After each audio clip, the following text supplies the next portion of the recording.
The most popular true crime podcast, it's called Crime Junkie, is featuring a Grand Rapids cold case this week. It centers around the death of Shakara Carter, a 33-year-old mother and sex worker found murdered in Grand Rapids in 2007.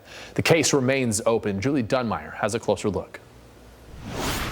Just 3 days before Shakara Carter, who was 33, was set to testify in a sexual assault trial, she was found dead here 15 years ago on Chestnut in a remote area of Grand Rapids, an industrial zone. In fact, police still haven't identified her killer. Her feet were on the road and the rest of her was off the road. It's March 2007, and this worker at Coatings Plus on Chestnut finds the body of 33-year-old Shakara Carter here, strangled. We have forensically identified her. New attention on this cold case brought by a podcast with millions of listeners called Crime Junkies. Shakara Carter's case remains unsolved, her killer unidentified. Shakara is not alone. She, too, was an African-American woman in her 30s. Another woman found dead in this exact spot just 5 years prior.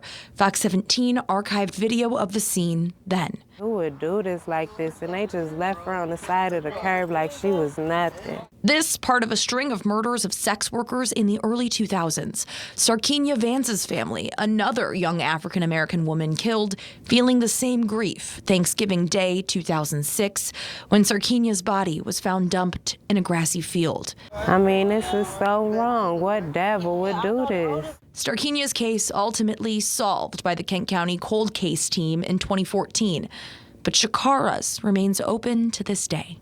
Grand Rapids Police Chief Eric Winstrom speaking with podcast employees. Crime Junkie had actually FOIA'd the file for Shakara Carter's murder, and we have a significant FOIA backlog here, so their investigative reporter called to complain. Winstrom saying reviewing the case was the first homicide investigation he's looked into since he started with the department a short time ago. A lot of stuff was still done on paper, so actual field notes and things, so this case is actually in a couple boxes. Winstrom saying DNA evidence advancements can be incredibly helpful in bringing justice in cold cases. Winstrom also promising to test DNA against one remaining suspect that never got done all those years ago, to again not give up on the search for who killed Shakara Carter. And the technology's gotten so much better over the years, but I know when I was a detective, in the around 2005, 2006 time period, there were a lot of cases that we would have one shot to run DNA. Things like forensic genealogical DNA helped solve a decades-old case in Kent County recently.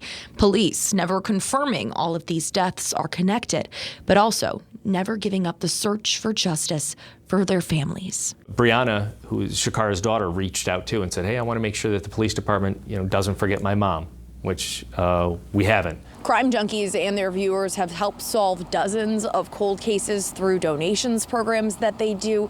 Meanwhile, just for reference, a suspected murderer from a 1996 case was just arrested in Kent County. He was just in court not that long ago. His DNA will be being tested against other similar cases of deaths of sex workers, as there were many of them in the 90s and the early 2000s. Reporting in Grand Rapids, Julie Dunmeyer, Fox 17 News.